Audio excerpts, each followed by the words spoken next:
Members of a Texas synagogue were held hostage by a gunman over the weekend, and luckily none of those victims were injured or killed as a result of the hostage situation. However, the hostage taker was shot and killed, although the details surrounding his death are still a little murky since authorities are refusing to release too many details about it. But here's what we do know so far.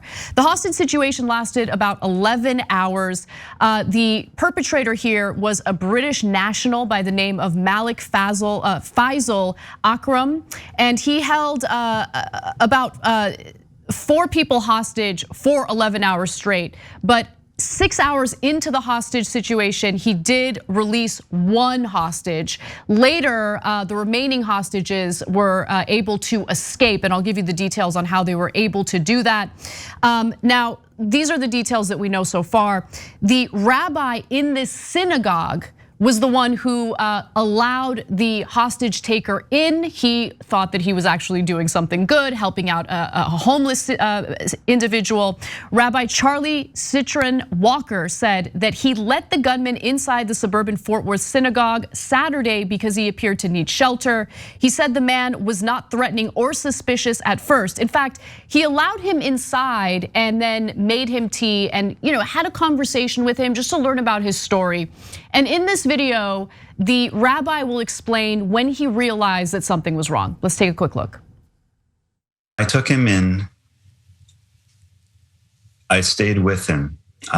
Making tea was an opportunity for me to talk with him. And in that moment, I didn't hear anything suspicious. In some of his story didn't quite add up, so I was a little bit curious, but that's not necessarily an uncommon thing. It was during prayer, while we were praying, and my back was turned. We faced towards Jerusalem when we pray. Right before he revealed himself, but this was plenty of time in. I heard a click, and it could have been anything. And it turned out that it was his gun. So we'll talk about how he obtained his gun and what the motive was in just a moment. But as I mentioned earlier, there were 4 total hostages. One of those hostages was released 6 hours into this 11-hour standoff. The other 3 managed to escape. Now, how did they escape? Remember, we're talking about a hostage taker who is armed with a handgun. The individuals at the synagogue were not armed for obvious reasons. And so how did they survive? Well, the rabbi explains in detail what happened next. Hour or so of the standoff, he wasn't getting what he wanted. He was getting,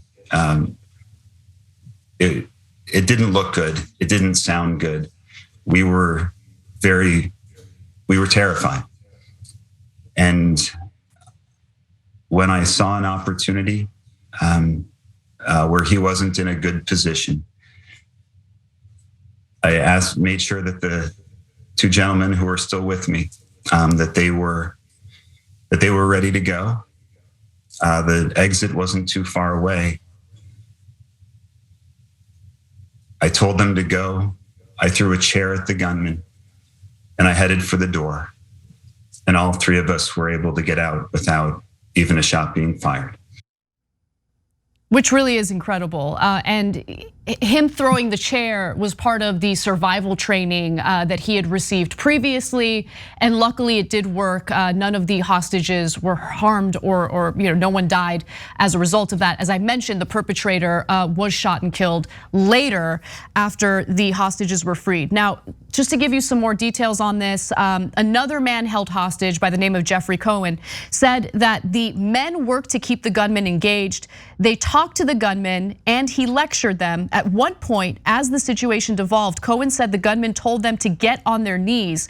Cohen recalled rearing up in his chair and slowly moving his head and mouthing no. As the gunman moved to sit down, Cohen said that the rabbi yelled to run. Okay, now again, who is this hostage taker? Here's what we know about him so far. Authorities have identified him as 44-year-old British national Malik Faisal Akram, who was killed Saturday night after the last 3 hostages ran out of the synagogue in Colleyville around 9 p.m. The first hostage, again, was released shortly after 5 p.m.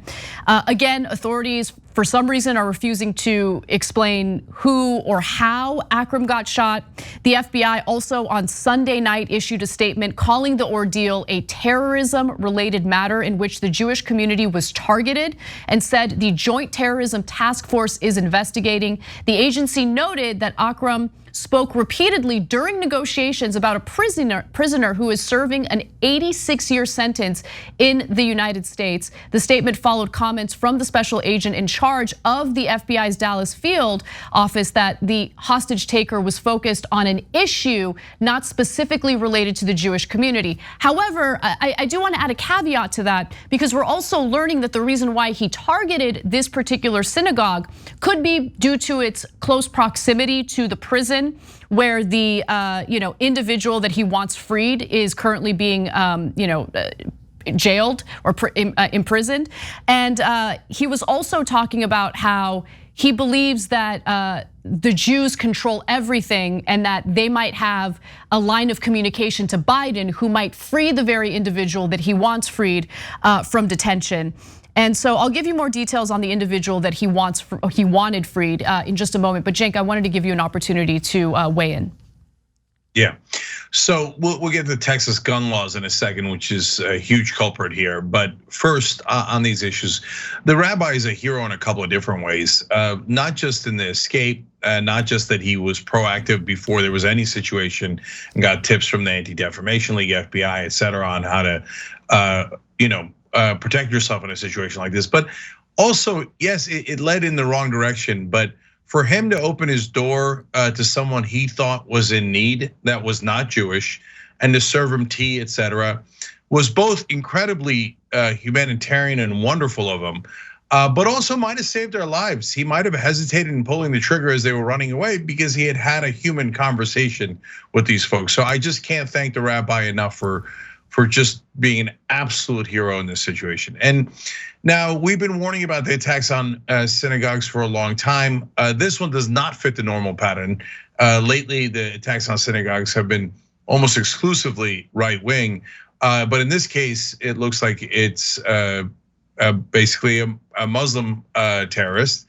And I was gonna say, Anna, because I had not seen his comments about how the Jews run the world. I was gonna say, I would be shocked if this was a coincidence. No, usually if somebody goes into a synagogue, they went into a synagogue for a purpose. It is almost never random, right? And so, is this terrorism? Of course it is. It's the textbook definition of terrorism. It is someone with a political point and trying to get a very specific, tangible political objective, which is the release of this other terrorist, right? So I have no problem with how this one is classified. I am deeply frustrated that right wingers here in America will do almost an identical thing, and they will not be called terrorists. So, but the minute that it's a Muslim, we're like, well, it's over. That's obviously terrorism. I don't mind that. In this case, it definitely is, right? But can we get any kind of parity when it's a white right winger? Or do we have to just constantly treat them with kid gloves? I mean, January 6th, the Tucker Carlson nearly took Ted Cruz's head off for saying the word terrorism about it. And no right winger will ever say that it was terrorism. It was violence for a very specific political objective. It's nearly the definition of terrorism. The only reason they say it isn't is because they say, well, I mean, they're not Muslims, so can it really be terrorism? Okay, then you misunderstand the word, you misuse it on purpose, and I'm tired of that bigotry too. Right, I mean, so many examples come to mind, whether it be Dylan Roof and what he did, or what happened at a Texas Walmart where a gunman killed dozens of people due to his anti anti-immigrant political beliefs. We've seen case after case, and you're right, there is a double standard, not only in the way that the perpetrators are labeled, but in the way the media labels the perpetrators. So I think that's definitely a valid point. I do want to also talk about the political motivations of the perpetrator in this case, because as I mentioned, he wanted to ensure the release of someone who's serving 86 years in prison for her terrorist-related convictions. So Akram could be heard ranting on a Facebook live stream of the services and demanding the release of Afia Siddiqui, a Pakistani neuroscientist suspected of having ties to Al-Qaeda, who was convicted of trying to kill US Army officers in Afghanistan. And so he wanted her to be released. And it's interesting because some reports indicate that he did not have any type of criminal record, that there was no reason for him to be on any type of terrorist watch list. However, he has had some pretty serious run-ins with the law. For instance, in the UK, for instance, in September of 2001, he was banned from Blackburn's Magistrates Court for threatening staff on a number of occasions, including on days when he was not even due in court. His final threat was made on September 12th of 2001 when he said he wished that a court usher had been killed in the previous day's 9/11 terrorist attacks. His family claims that he's suffering from severe mental health issues, but there was a considerable amount of premeditation. Think about it. He came to the United States 2 weeks prior to carrying out this hostage situation. He was able to purchase a handgun. We don't know the exact details. Right now, authorities are floating the notion that he was able to purchase a handgun in Texas through a private sale.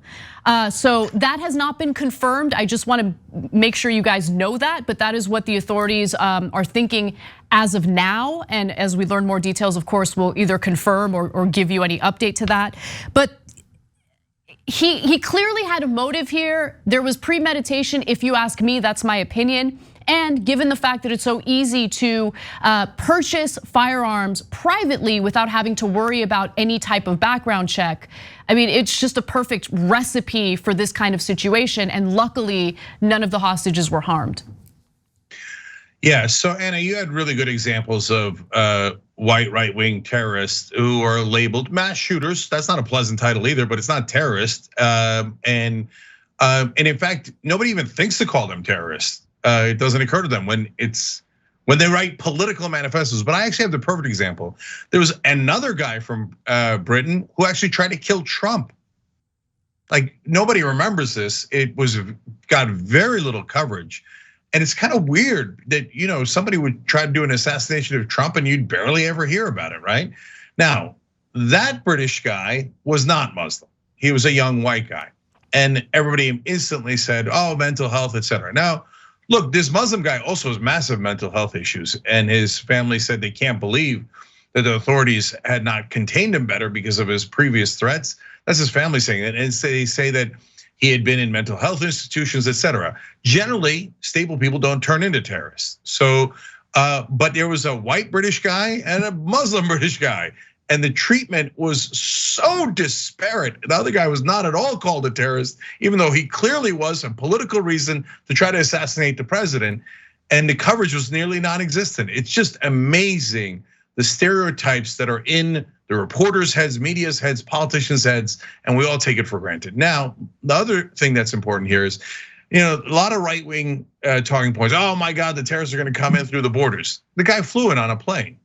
So why would he have to bother trying to cross the Rio Grande and try to enter illegally? You just get a tourist visa and fly in. So all that scaremongering about immigration is, in that regard, is total nonsense, okay? Now, finally, the gun laws. Look, here I'll quote Vice. Just last year, the state passed a law allowing firearm owners to carry a handgun without a license or training, okay? So, well, of course, this guy flew into America knowing that, oh, you don't need to bring a gun, you don't need to bring any weapons, you don't need to bring the weapons on the plane. The minute you land in America, you can get a weapon super easy anytime you want. The government won't even bother checking in on you as long as it's a private sale, whether that's done on the street or in a flea market. You can buy any weapon you want and then go kill them. Americans are so stupid. They let terrorists buy weapons. They let everybody buy weapons. If he had to get a license and he had to go through training, he very, very likely would have gotten caught. But Texas thinks that anarchy is great for law and order? Of course not. So this terrorist brought to you by the loose regulations of Republicans in Texas. Yeah, and that further loosening of gun regulations in Texas was 100% politically motivated because of the fact that the current governor, Texas Governor Greg Abbott, is fearful about getting primaried by Republicans who are even further to the right. So beginning last year, he really started pushing for pretty extreme right-wing policies, including, I hate that it's even considered a right-wing policy, but just loosening up gun laws in a state where gun laws were already virtually non-existent. So it has some pretty serious consequences. But there's one other thing I wanted to bring up, Cenk, before we wrap this story up, because this story is likely to further develop. There's still stuff that we don't know about, including this international investigation that's taking place now. So the investigation has now stretched to England, where police in Manchester announced that 2 teenagers were in custody in connection with the standoff. Greater Manchester Police tweeted that counterterrorism officers had made the arrest, but did not say whether the pair faced any charges. I haven't been able to find any other details about that part of the story, and so that could be something that develops in the coming days. But luckily, again, I just want to repeat, that rabbi is just such an incredibly brave and, of course, as Cenk mentioned, kind person. Really, really happy that no one, not a single one of the hostages was physically harmed. But as you can imagine, there's a lot of trauma that comes along with that kind of attack. And synagogues across the country now have beefed up security as a result, and I definitely don't blame them for that. No, synagogues should be super careful, whether it's right wingers, Muslims, it doesn't matter. Like, these are dangerous times. Make sure you're safe. All right, the last note here. The British man who tried to assassinate Donald Trump is Michael Sanford. You could look it up. He got a 1-year sentence and was released from prison in 5 months and is now back in the UK. That's crazy. Well, it's okay, he's white, he's Christian. They say, he had mental health issues. Of course he did, of course he did. And this guy who tried to take over the synagogue clearly has mental health issues. They should be treated the same, but there's no hope of that in America. If you're Muslim, they're gonna throw the book at you. In this case, it is well merited, right? But if you're white, do anything you like. Who cares? You'll be out. You're trying to assassinate the president? You'll be out in 5 months. Thanks for watching The Young Turks. Really appreciate it. Another way to show support is through YouTube memberships. You'll get to interact with us more. There's live chat emojis, badges. You've got emojis of me, Anna, John, JR. So those are super fun. But you also get playback of our exclusive member-only shows and specials right after they air. So all of that, all you gotta do is click that join button right underneath the video. Thank you.